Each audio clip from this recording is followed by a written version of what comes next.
Fala pessoal, tudo bem com vocês? É o Timão on fire no mercado da bola, hein? Centroavante espanhol, negociação por argentino e tem mais detalhes sobre o volante venezuelano que o Corinthians está contratando que eu vou te contar nesse vídeo. Chega mais, eu sou o Chico Garcia, inscreva-se no canal e vamos juntos. As informações das últimas horas dão conta de que o Corinthians encaminhou a contratação de um centroavante europeu, mais precisamente espanhol. Trata-se de Héctor Hernández. 28 anos, tem passagem por vários clubes da Europa, inclusive da Espanha, né, como o Atlético de Madrid, onde ele foi revelado, o Elche, Málaga, Albacete, mas ele estava no Chaves de Portugal. Chaves, que é o mesmo clube de onde veio Hugo Souza, do qual o goleiro estava emprestado pelo Flamengo e eles jogaram juntos lá, inclusive. Ele disputou a última temporada com 14 gols em 34 jogos. 28 anos é uma idade maravilhosa, magnífica, é auge do jogador. Ele foi analisado pelo Cifute, teve a aprovação do Ramon Dias, né, que analisou os números do jogador, biotipo, característica, 9 mesmo, 9 fazedor de gols. E, cara, eu acho muito bacana quando a gente inova, quando a gente sai do lugar comum, né? Porque, com todo respeito a ele, não é uma crítica direta, né? Mas vocês viram que nessa janela, assim, cara, houve uma ode para se contratar o Daverson do Cuiabá. E, cara, na negociação com o Grêmio, por exemplo, e o Corinthians deu uma sondada também, ele pediu R$1 milhão. A gente está falando do Daverson, que foi importante em vários momentos na história do Palmeiras, recente, estava lá no Cuiabá, acho que fez bons gols até ano passado, mas vejam como o Daverson se valorizou tanto a ponto de parar no Atlético Mineiro. E aí você pensa assim, cara, será que é solução? Beleza, ele pode fazer os seus golzinhos e tudo mais e tal, como o Corinthians acabou tentando aí, o Pedro Raul, mas, pô, não dá para pensar um pouco fora da caixa? Né, o Grêmio buscou o dinamarquês, aí, o Bright White, né, com um projeto que o seduziu. Pô, legal, cara. Legal, se você está trazendo um espanhol, fantástico. Um espanhol que atua num nível diferente do da gente, né? O futebol espanhol tem um altíssimo nível, ainda mais a La Liga, né, a primeira divisão. Então, eu gosto do movimento para trazer um cara diferente aqui que, cara, né, a gente tem visto isso acontecer. Os caras chegam aqui e sobram. Então, acho interessante, ele está livre no mercado, ficou mais barato, porque aí você negocia diretamente com o cara, por isso que o Héctor Hernández deve ser aí o novo reforço do Corinthians para a centroavância. Mas tem um outro jogador que foi indicado pelo próprio Ramon. Trata-se do argentino Guido Carrillo, ou Carrilho. Bom, esse eu já tenho um pouquinho mais de restrição, mas assim, sem preconceito também, né? Por conta da idade, ele tem 33 anos e é uma indicação do Ramon. Então eu confiaria, porque o Ramon é o cara que indicou o Verratti para o Vasco, por exemplo. A gente sabe que o Herman Cano, por exemplo, chega no futebol brasileiro depois dos 30 anos também. E hoje até não está conseguindo jogar no Fluminense, lá está com uma dificuldade, mas aí ele já tem 36 anos, né? Mas quando ele chega com 30 e poucos ali no Vasco, e aí depois arrebenta no Fluminense, ele não era mais um menino. E ele explode, digamos assim, para o futebol sul-americano, justamente quando chega aqui no Brasil, depois dos 30 anos. Então a gente tem alguns exemplos, claro, aí a galera vai lembrar do Mauro Bocelli, que já chegou do Estudiantes, né, numa fase final de carreira, que eu até não acho que ele tenha ido tão mal, né? Que o contexto, o momento do time em que ele estava vivendo ali talvez não fosse o mais adequado. Mas enfim, 33 anos, do Estudiantes de La Plata, indicação de Ramon Dias. Ele tem passagens, cara, pelo futebol inglês, no Southampton, no futebol espanhol, pelo Leganés, no futebol francês, pelo Mônaco, jogando inclusive com o Mbappé. Ele tem uma rodagem, o Guido Carrillo. E na última temporada, no Estudiantes, ele marcou 10 gols em 24 jogos. Que é uma média interessante até, né? Uma média de quase, né, um gol a cada 2 jogos. Um pouquinho menor assim essa margem, mas enfim, acho que são números interessantes. É uma indicação específica do Ramon e o Corinthians está negociando, porque ele tem contrato com o Estudiantes até o final dessa temporada, então pode ser que ele já seja liberado e senão o Corinthians vai ter que esperar até dezembro para contratá-lo, né? Por isso que fez um movimento pelo espanhol, que está livre, e esse pode chegar agora. Ele está em Madrid ainda na Espanha, mas está sendo aguardado aí para realizar exames médicos. Muitas vezes os caras realizam já lá direto, já vem o laudo do médico, do tipo está aprovado, pode pegar o avião, quando chega aqui só faz a bateria no clube mesmo para confirmar e aí sim é anunciado. Então, a gente está falando de um cara que vem de fora do país, então às vezes o trâmite demora um pouquinho. A janela tá para fechar em 15 dias, na verdade, 15 dias. Então tem um tempinho ainda do Corinthians para finalizar. O tempinho que não tem é que o Campeonato Brasileiro está rolando, já tem o Fluminense fora de casa no final de semana e o Corinthians precisa de reforço. Então tá correndo, voando para tentar regularizar o máximo, mais rápido possível todos esses caras. E podem chegar a dois, então. O Héctor Hernandes, e um não inviabiliza o outro, tá? É só para a gente ter uma ideia aí de que são jogadores que o Corinthians está tentando. Daqui a pouco, se não fechar aqui, pelo menos você se garantiu com o outro. Vale também a gente informar que o Alex Arce, da LDU, acho que vocês já meio que sabem disso, né? Eu meio que falei nos últimos vídeos aí, o Corinthians desistiu oficialmente da negociação, porque os caras ficaram pedindo mais dinheiro, mais dinheiro, mais dinheiro, e mesmo ele querendo jogar no Corinthians, mesmo o Corinthians estando próximo de um acerto, houve um recuo aí que não me parece estratégico, me parece um recuo mesmo para o Corinthians não negociar mais. E o mesmo pelo Gonçalo Plata, né, que é o jogador equatoriano lá, do Al Sadd do Catar. Os caras estão querendo 12 milhões de euros. Faz nenhum sentido você investir tudo isso num jogador de lado de campo, inclusive, tendo, né, uma outra prioridade que é o centroavante. Então, é muito caro. Então o Corinthians se retirou desses dois negócios e agora se voltou para esses dois nomes aqui, Héctor Hernandes e também o Guido Carrilho.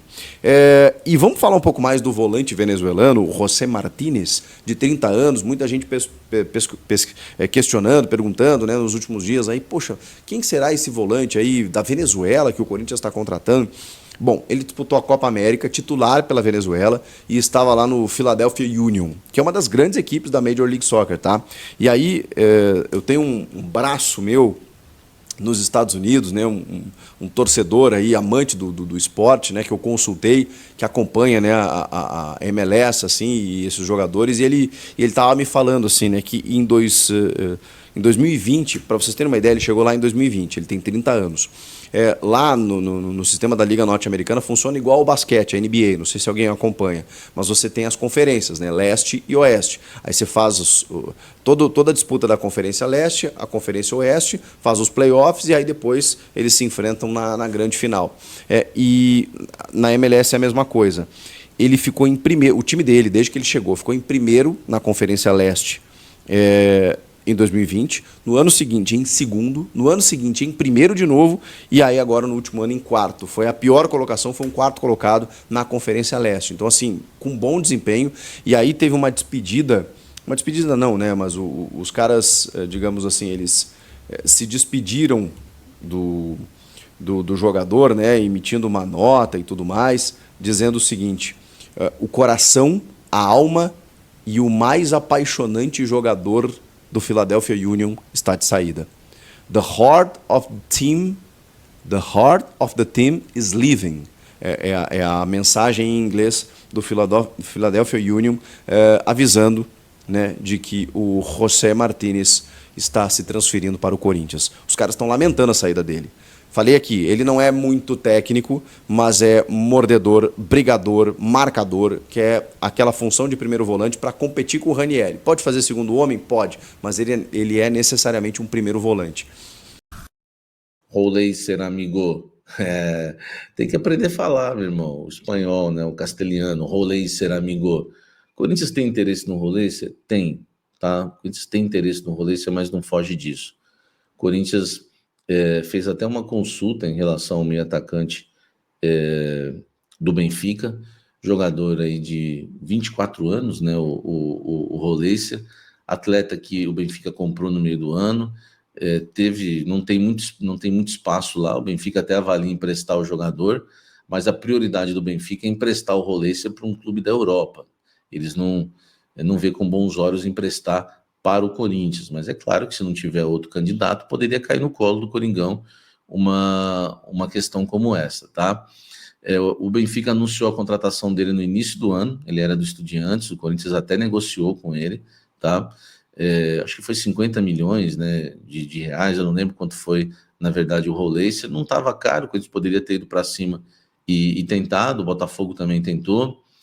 Nos primeiros 6 meses lá no Benfica, hoje, né, o camisa 32 não teve uma sequência, disputou apenas 9 partidas com um gol marcado e depois perdeu espaço, tá? Para piorar a situação do do Roleiser ainda sofreu ali uma lesão no joelho, né? Uma lesão parcial no ligamento colateral medial do joelho esquerdo.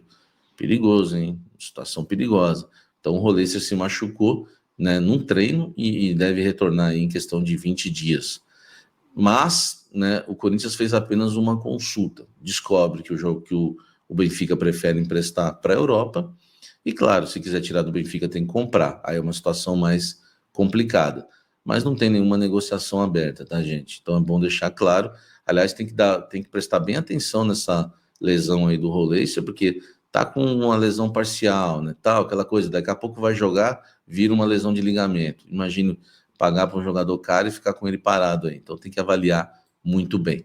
Tá certo? Deixa o like aqui, inscreva-se no canal, ative as notificações. Olha só, informação, né, importante também para a gente falar é que o Corinthians está sendo acusado de calote, meu amigo, pelo Cuiabá. Que coisa mais horrorosa, hein? Ô, seu Agostinho, para com isso, velho. Dá um jeito nisso, entendeu? O Corinthians não ia ser profissional. O Duílio a gente já cobrou 3 anos. Agora você precisa parar com isso, velho. Não dá para contratar um jogador, né, que é fraco, inclusive, o Ranieri. Isso aqui não é um café da Fiel para eu ficar bravo e ficar comentando. Mas, pô, vocês pagam 800 mil euros de entrada, né? Foi dividido em 4 parcelas, a entrada é mais 3. 800 mil euros, né, de entrada, isso foi pago. 400 mil euros seria a primeira parcela, até dia 1º de agosto. Essa está atrasada, né? Já estamos no dia 15. 400 mil euros até dia 30 de novembro, né? Enfim, e 900 mil euros no final em julho de 2025. Caro, hein? Como pagaram caro pelo Ranieri. Misericórdia. E abre aspas aqui, tá? Para o presidente do Cuiabá. A prestação de janeiro foi paga dias antes do início do Campeonato Paulista, porque senão o Cuiabá não liberaria o registro do BID, no BID, Boletim Informativo Diário. Por isso que pagaram 800 na lata. Infelizmente, a gente já previa que teria problemas com o Corinthians. Até por isso colocamos uma cláusula com multa de 30% do valor total se houvesse atraso. Então isso vai ficar caro, hein? Além da antecipação de todas as parcelas a vencer, explicou Cristiano Drexler, presidente do Cuiabá. Vergonhoso você não pagar um volante, um jogador contratado pelo Cuiabá, com todo respeito, tá? Isso é uma vergonha, o Corinthians realmente não pode viver disso mais no mercado. E agora? Tá atrasado, enfim, o Cuiabá já recorreu a Câmara Nacional de Resolução de Disputas, CNRD, né, da CBF, para tentar receber, e acredita, né, que isso aí vai demorar uns 4 anos, né, e falam que é uma concorrência até desonesta, injusta, porque vocês contratam jogadores de clubes menores e não pagam. Isso é uma vergonha muito grande, né, uma vergonha muito grande. Aproveitando para falar do Ranieri, ele sofreu um estiramento, tá? Na panturrilha direita, após exames aí de imagem, né? Ficou constatado isso, mas amanhã ele vai passar por uma nova bateria de exames para saber a gravidade da lesão. Grau 1, grau 2, grau 3, como eu já havia anunciado para vocês com exclusividade, Alex Santana era grau 3, ficou 3 meses fora. O Ranieri a gente não sabe, mas está em tratamentos. Amanhã ele vai ser reavaliado e também o Romero vai ser reavaliado para saber, né, condições aí de jogo e tempo de recuperação. Tá certo? Fiel, e continuando com as informações do Corinthians, vamos repercutir essa terrível aqui notícia que o GE trouxe, né? O presidente do Cuiabá acusa o Corinthians de calote pelo Ranieri. Que notícia bizarra, né? Aquela história, né? Chega a 10 contas pro Corinthians escolhe 2, paga e as outras 8 fica para trás. Nesse caso, quem ficou para trás foi a contratação do Ranieri. O presidente do Cuiabá já acusou o Corinthians de calote, inclusive já acionou até a Câmara Nacional da CBF para ir ver o que pode ser feito em relação ao Corinthians. O Corinthians já reconheceu o erro, reconheceu que tinha atrasado um pagamento de 2,4 milhões até o último dia 1º, e o presidente do Cuiabá vê isso como uma atitude desleal, tendo em vista que o Cuiabá é um time muito pequeno, o Corinthians é um dos maiores clubes aí do mundo, né? E dever o Cuiabá é sacanagem, né? Pelo amor de Deus, Corinthians, paga o Ranieri, o que que é isso, né? Que vergonha pro Corinthians, né? O Corinthians segue aí com problemas financeiros. O Augusto Melo tá desesperado aí para contratar um atacante e deve estar com dinheiro guardado, e deixou para trás essa terrível dívida aí com o time do Cuiabá. A notícia é ruim porque mais uma vez repercute aí uma notícia nada boa nas redes sociais, tudo para a mídia, né? Anticorintiana já ir para cima disso do Augusto Melo. O Augusto Melo fica dando pé, o mídia fica em cima, mas, pô, é vergonhoso o Corinthians não conseguir pagar o Cuiabá, o Ranieri, né? Pelo amor de Deus, se fosse o Igor Coronado, que recebe 2 milhões por mês, era uma coisa, mas, poxa, o Ranieri, que ainda por cima, para você ver como são as coisas, né? Foi diagnosticado com uma lesão aí na panturrilha direita e deverá ser desfalque do Corinthians nas próximas rodadas. Comente aqui embaixo a sua opinião, o que que você acha disso tudo aí. O Corinthians aí no Mercadão da Bola em busca de atacantes está perto de fechar o acordo aí com Héctor Hernandes, espanhol de 28 anos, que está sem clube e jogou na última temporada no Chaves, junto com o goleiro Hugo, que atualmente defende o Corinthians. O Corinthians já formalizou uma proposta para o jogador, está aguardando a resposta, que deve inclusive chegar nesta sexta-feira em São Paulo. O jogador ainda está na Espanha, mas essa contratação não impede o Corinthians de também fechar um acordo com Guido Carrilho, atacante argentino que está no Estudiantes de La Plata. A situação ficou meio difícil porque o Estudiantes já se movimentou no mercado e já ofereceu uma proposta de renovação com o jogador. Então, essa negociação deve estar um pouco mais complicada com o centroavante aí de 33 anos do Estudiantes, que o Corinthians também fez aí uma investida para trazer, para reforçar esse ataque, fiel. E agora está na expectativa de fechar um acordo aí com o Héctor Hernandes. O que você acha dessas contratações? É uma boa para o Corinthians? Deixa aqui abaixo sua opinião nos comentários. Vou ficando por aqui. Qualquer novidade trago para vocês aqui exclusivo. Sextou. Deus abençoe a vida de todo mundo, da família de vocês, dos amigos de vocês. Deus proteja esse final de semana de vocês. Tamo junto. Forte abraço e vai Corinthians!